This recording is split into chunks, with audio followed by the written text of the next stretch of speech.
Dementia और Alzheimer's, नया blood test, लक्षण, कारण, रोकथाम, जांच, इलाज एंड परिजनों का सहयोग।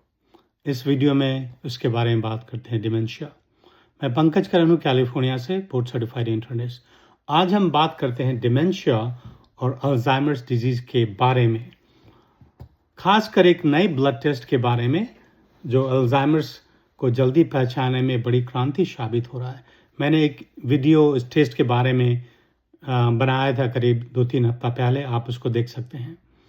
आज आप इस वीडियो में जानेंगे नया ब्लड टेस्ट के बारे में, कैसे काम करता है, डिमेंशिया क्या है, कितने प्रकार के होते हैं, दिमाग में क्या बदलाव आते हैं, रोकथाम क्या है, डायग्नोसिस क्या है, ट्रीटमेंट का विकल्प क्या है और परिवार कैसे सहायता कर सकता है। नया ब्लड टेस्ट जो अल्जाइमर्स का है वो रूल आउट कर सकता है अल्जाइमर्स को। पहले अल्जाइमर्स की पुष्टि करने के लिए हम लोग को भारी भरकम और महंगी जांच पड़ताल करवानी पड़ती थी। MRI हुआ, पेट स्कैन हुआ, कभी कभी लंबर पंक्चर, स्पाइनल टैप भी करना पड़ता था। लेकिन इससे में ज़्यादा परेशानी, खर्च, रिस्क, ये सब प्रॉब्लम था। अब एक साधारण सा ब्लड टेस्ट उपलब्ध है जो अल्जाइमर्स की पहचान, उसे रूल आउट करने में बहुत मदद करता है। वो मुख्य रूप से दो महत्वपूर्ण बायोमार्कर्स को नापता है। वो नापता है p-tau217 प्रोटीन को। जब अल्जाइमर्स के दिमाग की कोशिकाएं खराब होती हैं तो p-tau217 का स्तर बढ़ने लगता है। स्टडी बताते हैं कि अर्ली स्टेज अल्जाइमर्स को काफ़ी सटीकता से पकड़ सकता है। P और दूसरा टेस्ट है बीटा एमाइलॉइड रेशियो। यह बतलाता है कि दिमाग में अल्जाइमर्स वाले स्टिकी प्लैक बनने की संभावना है कि नहीं। तो ये टेस्ट क्या करता है? अल्जाइमर्स ना होने की संभावना को रूल आउट करता है, बीमारी की शुरुआत को जल्दी पकड़ता है, प्राइमरी केयर डॉक्टर्स को जल्द एक्शन लेने में मदद मिलती है, डायग्नोसिस को एक्सेसिबल और अफोर्डेबल बनाता है। क्या यह टेस्ट अकेले अल्जाइमर्स को डायग्नोज कर सकता है? नहीं, उसमें क्लिनिकल हिस्ट्री ज़रूरी है, कॉग्निटिव टेस्टिंग जो होता है वो ज़रूरी है और इमेजिंग जो होता है वो ज़रूरी है। लेकिन फिर भी ये जो टेस्ट है इसको हिस्टोरिक ब्रेक थ्रू बताया जा रहा है, क्योंकि इसका नेगेटिव प्रेडिक्टिव वैल्यू जो है 95% है। तो डिमेंशिया क्या है? डिमेंशिया एक कोई बीमारी नहीं है, एक कंडीशन है। उसके अंदर ढेर सारी डायग्नोसिस प्रॉब्लम आती है, जैसे याददाश्त का बिखरना, खोना, सोच पर असर आना, समस्या समाधान करने में प्रॉब्लम होना, आपका बिहेवियर बदलना, दैनिक जीवन की क्षमता कम हो जाती है। ये सब धीरे धीरे कम होती रहती है।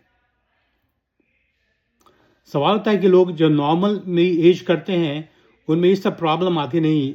प्रॉब्लम बहुत लेट आती है, लेकिन अर्ली एज में 65-70 में इतना डिक्लाइन फास्ट नहीं करता है। मुख्य लक्षण होता है चीज़ें भूलना, रास्ता भूल जाना, शब्द याद नहीं आना, जजमेंट कमज़ोर हो जाना, व्यवहार में बदलाव होता है, दैनिक काम करने में कठिनाइयाँ होती है। डिमेंशिया के ये सब सिम्टम्स होना चाहिए, तो उसको ही डिमेंशिया बोलते हैं। केवल एक मेमोरी से नहीं होता है। डिमेंशिया के प्रकार होते हैं। सबसे कॉमन टाइप्स है अल्जाइमर्स 60-70% में। उसमें एमिलोइड प्लैक्स होता है, टाउ, टैंगल प्रोटीन होती हैं, याददाश्त सबसे पहले प्रभावित होती है। उसके बाद कॉग्निटिव फंक्शन हो आता है, बिहेवियर चेंज होने लगता है, कॉमन प्लेसेस, फेमिलियर प्लेसेस वो लोग पहचान नहीं पाते हैं, डेली एक्टिविटीज़, लिविंग एक्टिविटीज़ का है वो उसमें प्रॉब्लम होने लगता है। और ये धीरे धीरे बढ़ने वाली बीमारी है। वैस्कुलर डिमेंशिया होता है, स्ट्रोक और खून की नसों के नुकसान से होता है। ज़्यादा डायबिटीज़ कंट्रोल नहीं हुआ, हाइपरटेंशन कंट्रोल नहीं हुआ, स्मोकिंग का हिस्ट्री है और मल्टीपल स्ट्रोक की हिस्ट्री है। तीसरा होता है लीवी बारी डिमेंशिया, उसमें एक अलग तरह का प्रोटीन होता है अल्फा साइन्यूक्लिन डिपॉजिट होता है। उसमें मेन चीज़ होता है वो पेशेंट को विजुअल हॉल्यूसिनेशन होता है और उनका अलर्टनेस जो होता है वो अप एंड डाउन होता रहता है। विजुअल हॉल्यूसिनेशन बहुत ज़्यादा होता है। उसमें पार्किंसन जैसे लक्षण होते हैं, वो मूवमेंट का, ट्रेमर्स का, लेकिन टेस्ट वगैरह में वो क्लिनिकल टेस्ट में पार्किंसन मिलता नहीं है। अदर टाइप होता है, उसको बोलते हैं FTD, फ्रंटो टेम्पोरल डिमेंशिया। उसमें पर्सनालिटी चेंज होने लगती है, लोग में इम्पल्सिव बिहेवियर हो जाता है।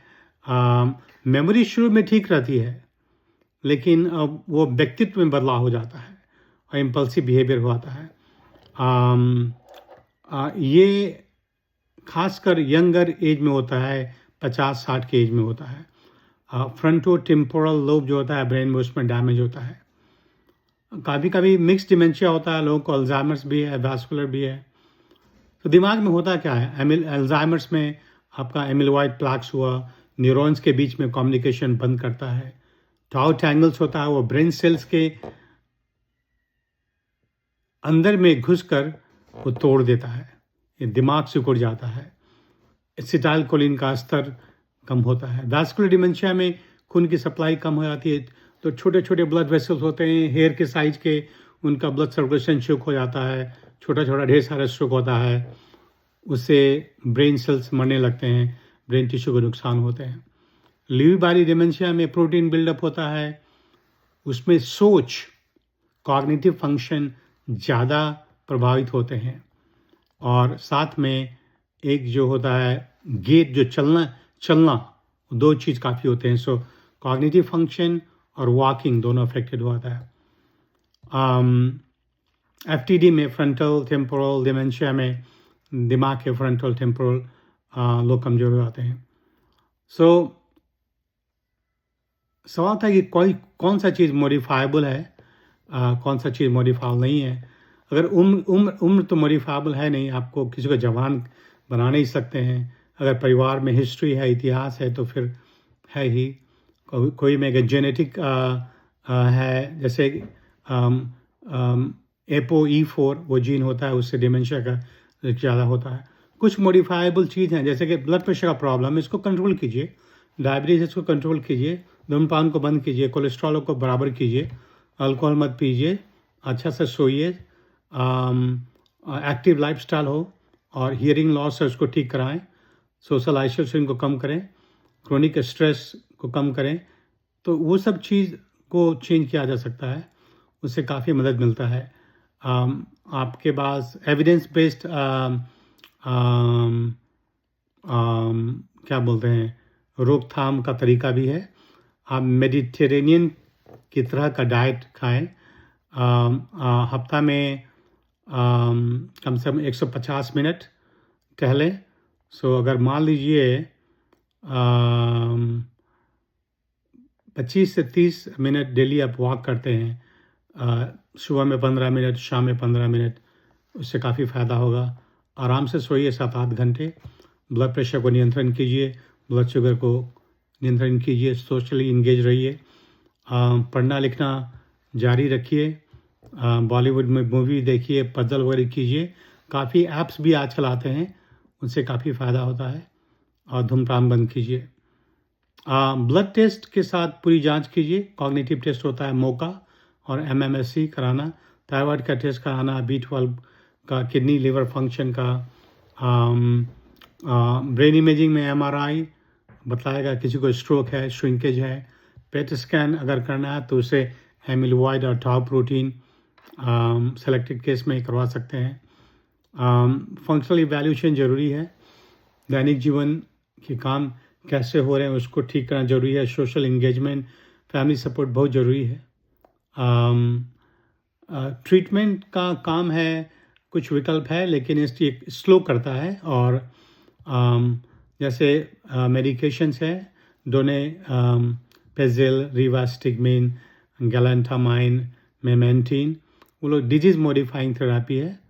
उससे मेमोरी का जो डिक्लाइन होता है उसको स्लो करता है। एक डिजीज़ मॉडिफाइंग ट्रीटमेंट भी है, उसका नाम है लेक्वेम्बी, LEQEMBI। और वो क्या करता है कि अर्ली अल्जाइमर्स में एमिलोइड को कम करता है, तो उसको कम करने के लिए थेरापी है। और नॉन ड्रग थेरापी भी है, कॉग्निटिव थेरापी है, फिजिकल थेरापी है, म्यूजिक थेरापी है, आर्ट थेरापी है, स्लीप इम्प्रूवमेंट है, रूटीन बना कर रखिए, हियरिंग एड लीजिए, फैमिली काउंसिल कीजिए। मरीज और परिवार की सहायता जो है बहुत ज़रूरी है। डेली रूटीन को रखें, मेमोरी एड्स का उपयोग करें, सेफ्टी सुनिश्चित करें, मरीजों को छोटे छोटे इंडिपेंडेंट दें, केयर गिवर का सपोर्ट हो, रेस्पिट केयर ले सकते हैं। Early planning, financial and medical decision जरूरी है। नया अल्जाइमर्स ब्लड टेस्ट एक बड़ा परिवर्तन है कि इससे हमें बीमारी पहले अर्ली पकड़ लेते हैं और इलाज शुरू करते हैं।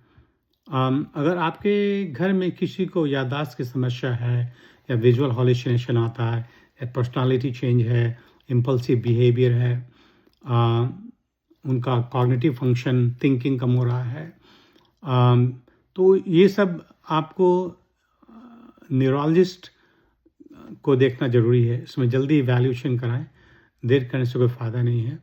आप लाइक शेयर करें और सब्सक्राइब करें डॉक्टर पीके लाइव चैनल को। इस वीडियो को देखने के लिए बहुत बहुत धन्यवाद।